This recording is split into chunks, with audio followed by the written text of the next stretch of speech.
Welcome to this episode of our presentation of language culture of Aniocha people.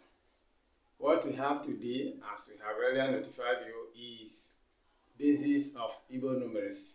How do we count in Igbo language? Ndebe anyị ya bụ ife abịa. Ndebe anyị ọkpọkpa ọmụmụ n'ujogo nnụọ kono soka se kono bịa na ele anyị na izu ni na ọmụmụ ife YouTube nke ni anyị nọ ime. Ka anyị si kwuo na izu gara asị na anyị ka bịa akụzi ka esi agwụ ọnụ ụzọ iche iche ha si agwụ ọnụọgụ na ọnụ Igbo ka ọ bụ na ọnụ be anyị. Ọnụ be anyị o ji na ose na asị na okwu ese n'usoro a amaliri etie. Ụzọ anyị si agwụ ọnụọgụ anyị agwụ ofu anyị agwụ anọ anyị agwụ iri anyị agwụ ohu anyị agwụ nnọ ndị na-egosi ụzọ iche iche anyị si agwụ ọnụọgụ. Mana oge anyị rụrụ bọọdụ anyị be anyị afụ ife okwu anyị si agwụpụghasịwa na ụzọ iche iche ofu anọ iri ohu na anọ ndị afọ ga-afụsịkwa ka anyị si ede. As I was saying, that this is the basis of Igbo numeracy. I told you we count in units, we count in fours, we count in tens, we count in 20s, and we count in 400s. When we get to the board, we will see their examples, how they are written, how they are grouping, and how we will write them and see what it will come out. Let's go to our board. Board running boom. Ka anyị si kwu na mbụ na basis of counting ka anyị nọ na nketa ụzọ iche iche ka anyị si agwụ ọnụ na ọnụ be anyị, ya bụ na ọnụ Igbo. Anyị agwụ ofu anyị agwụ anọ anyị agwụ iri anyị agwụ ohu ka ọ bụ ọgwụ anyị agwụ 400 ya bụ nnọ. That is how we count. Yes, basis of counting, we are there. We count in units, that's 1, 2, 3, 4, 5, 6, 7, 8. We count in 4s, 4, 8, 12, 16.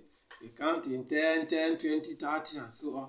We count in 20s, we count in 400. These are the groupings of our counting. These are the groupings of our counting. As we continue, we see that here we have units, counting in units. We have 0 as ufolo, 1 as ufu, 2 abụọ, 3 atọ, 4 anọ, 5 ise, 6 isii, 7 asaa, 8 asatọ, 9 itenaini. These are our units. Nke ndị na-bụ unit ka anyị si agwụ ọgwụ ofu abụọ atọ anọ ise isii asaa asatọ itenaini ya ka anyị si agwụ ọnụọgwụ. Nke ọzọ bụ ọ bụ na anyị agwụ anọ ịkpa be n'efu a anọ asatọ iri na isii iri na abụọ iri na isii ohu ka anyị akpọzikwa ọgwụ. Nke ọzọ bụ ohu na anọ, ohu na asatọ, ohu na iri na abụọ, ohu na iri na isii, ọgwụ na-abịa anwezikwa ọgwụ na-abịa na anọ, ọgwụ na-abịa na asatọ, ọgwụ na-abịa na iri na abụọ, ọgwụ na-abịa na iri na isii, ọgwụ atọ na anọ, ọgwụ atọ na asatọ, ọgwụ atọ na iri na abụọ, ọgwụ atọ na iri na isii, ọgwụ anọ. Ndị a bụ onye anyị agwụ 4444. Nke ọzọkwa anyị agwụ bụ iri ka anyị si agwụ a. Counting in tens, you see 10 plus 1 is 11. 11 bụ iri na ofu.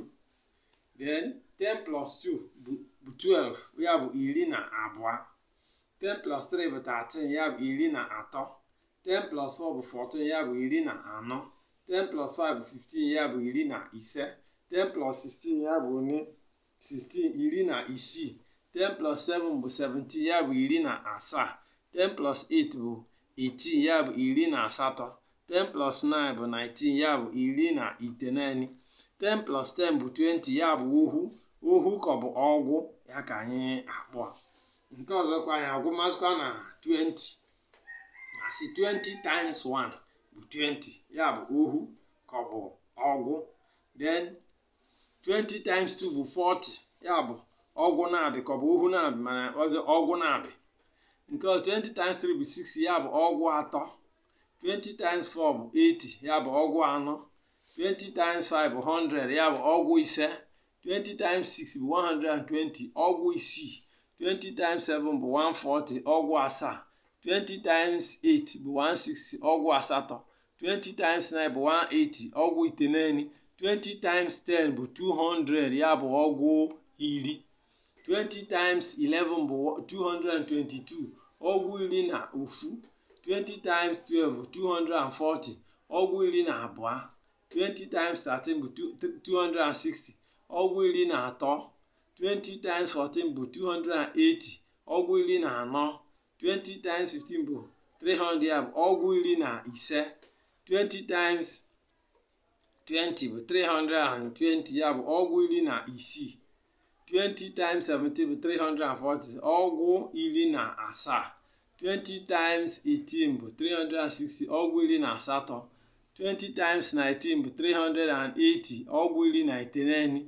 20 times 20 bụ 400, ya bụ nnụ ka wekpo ọgwụ ohu, mana nnụ bụ ofu ife anyị akpọ efe afọ anyị akpọ ka ọvụzọ wuo anyị anya. Ife na nke ohu na Igbo ohu, ya bụ 20 times 1 20, ya bụ ohu na ofu. Ohu na ofu bụ ọgwụ na-abị bụ ohu na-abị, ya bụ ohu na-abị, ya bụ ọgwụ na-abị 40. Ọgwụ atọ bụ 20 in 3 places. 20 bụ ọgwụ atọ bụ 60. Ọgwụ anọ bụ 20 anọ. Ọgwụ ise bụ 20 ise. Ọgwụ isii bụ 20 isii.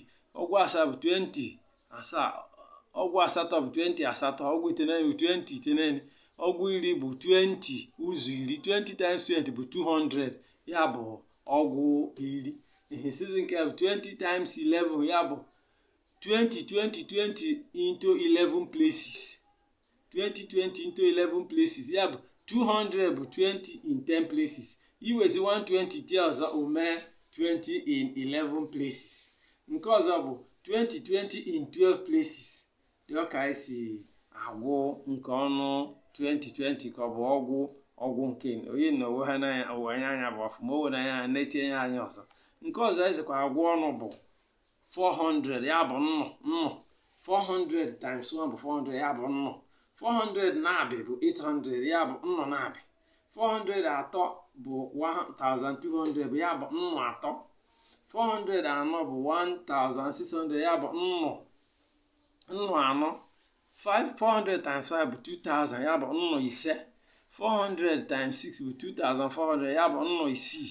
400 times 7 bụ nnụ, ya bụ 2800, ya bụ nnụ asatọ.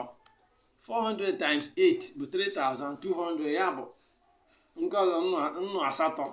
400 times 9, ya bụ 3600, nnụ iteghete. 400 times 10, ya bụ 4000, nnụ iri.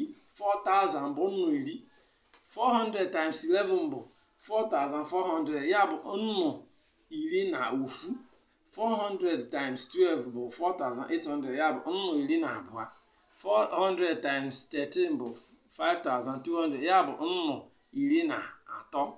400 times 14 bụ 5600, ya bụ nnụ iri na anọ. 400 times 15 bụ 6000, ya bụ nnụ iri na ise. 400 times 16 bụ 6400, ya bụ nnụ iri na isii. 400 times 17 bụ 6800, ya bụ nnụ iri na asaa. 400 times 18 bụ 7200, nnụ iri na asatọ. 400 times 19 bụ 7600, ya bụ nnụ iri na iteghete. 400 times 20 bụ 8000, ya bụ ọgwụ nnụ. Nke ọzọ bụ 400 times 21, ya bụ 8400, nnụ ohu na ofu. Nke ọzọ bụ 400 times 22 bụ 8800, nnụ ohu na abụọ. Ohu na abụọ bụ 22. 22 bụrụ ohu na abụọ, ya bụ nnụ na ohu na abụọ. Nke ọzọ bụ 400 times 23 bụ 9200, ya bụ nnụ ohu na atọ. 400 times 24, ya bụ 9600, ya bụ nnụ ohu na anọ. 400 times 25 bụ 10000, ya bụ nnụ ohu na ise. Na-abịa ni ka anyị ka akwụsị nke izu ka anyị wee na nke ya mụ ka anyị jee gahume anyị nọ ka anyị jekwa eje agahume ọzọ anyị gahume kpo nene ka ọ tarịsị anyị isi. Oge ma ajụ njụ n'ime siba ọnụ na-eri ime 10000 dịrị ike gwa anyị ndị be anyị oyi na anyị sokwa ofu n'ofu ka m si gosi ya wee nye anya ife maadị ụnụ ka ụnụ bitinye ya aka ọ gosi anyị na ife anyị eme wee ụnụ anya ife anyị eme asọ ụnụ ụsọ na ụnụ amụha n'ime jee mee na YouTube bụ efu bitie aka n'ime unu bitie aka ya bụ nkwado akwado anyị asị na ya bụ na wee ego na nke kịta. Our children and boys and girls, please go to the YouTube channel, subscribe for us. That shows your support for what we are doing. If you feel that what we are doing is good, support us by just subscribing onto this channel so that whenever we bring out any new edition or any new thing, the notification will come to you. Please support us in every way possible. Go through this scene over and over, study along with us. That is when you get the maximum benefit. Thank you so much. Ndị be ndị alụ onye na-nzere nke onye dịra n'ofu biko kwadonu anyị akado izu jere n'ife anyị ka mụ bụ wee si agwụ mbọsị na ọnụ anyị ịgwụ mbọsị na ọnụ anyị gosi ihu gosi azụ n'ụzọ iche iche anyị si agwụ mbọsị ya ka eke wee na nke jere nyepụ sapụ na ya chele na bọbịa na nso nso